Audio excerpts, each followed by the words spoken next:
আসসালামু আলাইকুম। আশা করি সবাই ভালো আছেন। তো গত পর্বে আমরা দেখেছিলাম হেডিং এবং প্যারাগ্রাফ। তো আজকে আমরা প্যারাগ্রাফের মধ্যে একটি অ্যাট্রিবিউট দেওয়া শিখব।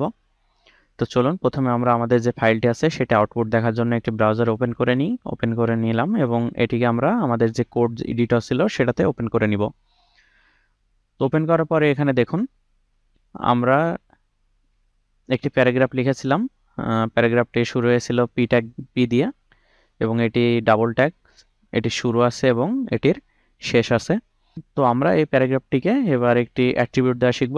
তো অ্যাট্রিবিউট হচ্ছে মূলত আমরা যদি কোনো ছবি বা ভিডিও বা যে কোনো ধরনের কন্টেন্ট বা টেক্সট লিখি, ওই লেখাটি কি সম্পর্কে বা ওই ছবিটি কি সম্পর্কে সেটা কিন্তু বলে দেয়। তো আমরা মূলত আজকে প্যারাগ্রাফ যেটি আছে সেটার মধ্যে অ্যাট্রিবিউট দেওয়া শিখব। তো এখানে দেখুন প্যারাগ্রাফটি অনেক ছোট। আমি অনলাইন থেকে একটি ডামি টেক্সট নিব। তো এটা নিতে হলে আপনাদেরকে অবশ্যই একটি ব্রাউজারে যেতে হবে। ব্রাউজারে গিয়ে গুগলে গিয়ে আপনাদেরকে ডামি টেক্সট লিখে সার্চ করতে হবে। ডামি টেক্সট লিখে সার্চ করলাম। সার্চ করার পরে এখান থেকে যে কোনো একটা ওয়েবসাইটে ঢুকে যাবেন। এখানে আমি একটি ওয়েবসাইটে প্রথম যেটা আছে সেটিতেই ঢুকছি এবং এখানে যে লেখাটি আছে সেটা আমি কপি করে নেব। এই লেখাটি কিন্তু আপনার কপিরাইট ফ্রি।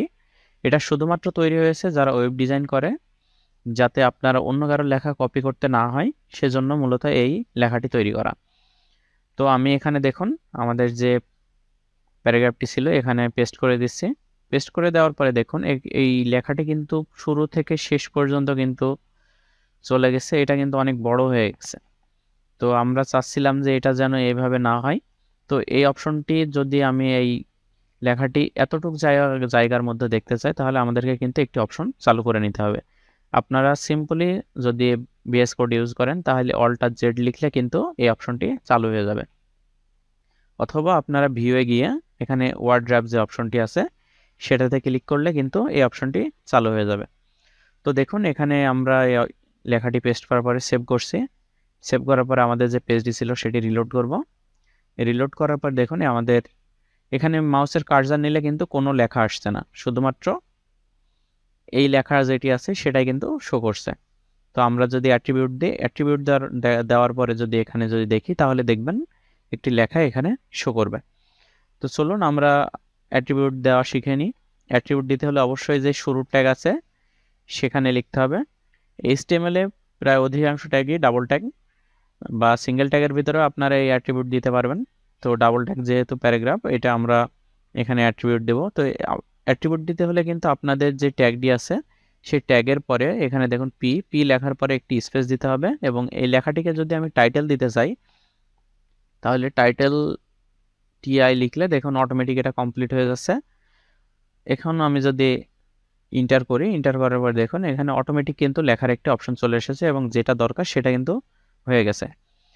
তো এখানে যদি আমি লিখি this is our paragraph about Bangladesh, তো এই লেখাটি আমরা এখানে লিখে দিলাম। লেখার পরে এটা সেভ করলাম। সেভ করার পরে আবার যদি ব্রাউজারে গিয়ে এটিকে রিলোড করি, রিলোড করার পরে দেখুন আমি যদি মাউসের কার্সার নিয়ে যাই তাহলে এখানে দেখতে পাচ্ছেন this is our paragraph about Bangladesh, এই লেখাটি কিন্তু শো করছে। তো এখানে আরেকটি জিনিস খেয়াল রাখতে হবে আপনাদেরকে, এটা কিন্তু আমরা সিঙ্গেল কোট দিলেও কিন্তু এই লেখাটি থাকবে। এখানে দেখুন আমি দুই পাশে সিঙ্গেল কোট দিয়ে দিলাম, দেওয়ার পরে এটি সেভ করলাম। সেভ করার পরে যদি আবার রিলোড করি তাহলে দেখুন তারপরে কিন্তু এই লেখাটি শো শো করছে।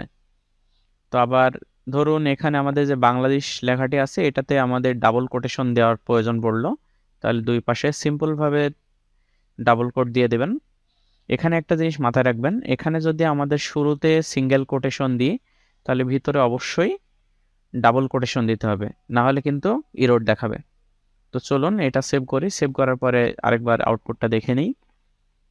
দেখুন এখানে মাউস কার্সার নিয়ে গেলে ডাবল কোটেশনের মধ্যে কিন্তু বাংলাদেশ লেখাটি আছে। তো এবার যদি আমরা এটিকে সিঙ্গেল কোটেশন দিই, দেখুন আমি এখানে সিঙ্গেল কোটেশন দিলাম, এখানেও সিঙ্গেল কোটেশন দিলাম, তাহলে দেখুন লেখাটি লাল হয়ে গেল। তার মানে এটি কিন্তু শো করবে না। এটি কিন্তু আমাদের যে দিস ইজ আওয়ার প্যারাগ্রাফ ছিল এটুক শো করবে, বাকিটা কিন্তু কাজ করবে না। তো এখানে আমাদেরকে অবশ্যই বাইরে তাহলে ডাবল কোটেশন দিতে হবে। দেখুন আমি বাইরে ডাবল কোটেশন দিয়ে দিলাম, দেওয়ার পরে এটিকে সেভ করলাম। সেভ করার পরে পুনরায় যদি আউটপুট দেখি তাহলে দেখুন এখানে বাংলাদেশটি সিঙ্গেল কোটেশনের মধ্যে দেখা যাচ্ছে। তো আপনাদেরকে অবশ্যই মনে রাখতে হবে, যদি শুরুতে এবং শেষে ডাবল কোটেশন থাকে তাহলে মাঝে অবশ্যই সিঙ্গেল কোটেশন ব্যবহার করতে হবে, এবং শেষে যদি শুধুমাত্র সিঙ্গেল কোটেশন ইউজ করেন তাহলে ভিতরে কিন্তু আপনারা ডাবল কোটেশন ব্যবহার করতে পারবেন। তো এই ছিল মূলত আজকের বিষয়। পরবর্তী ভিডিওর আমন্ত্রণ জানিয়ে এখানে শেষ করছি, এবং আমার ভিডিওটি যদি ভালো লেগে থাকে, যদি ফেসবুকে দেখে থাকেন, তাহলে অবশ্যই আমার ফেসবুকের ভিডিওটিকে লাইক করবেন, কমেন্ট করবেন এবং শেয়ার করবেন। আর যদি ভিডিওটি ইউটিউবে দেখে থাকেন, অবশ্যই আমার চ্যানেলটিকে সাবস্ক্রাইব করে দিবেন। ধন্যবাদ। আসসালামু আলাইকুম।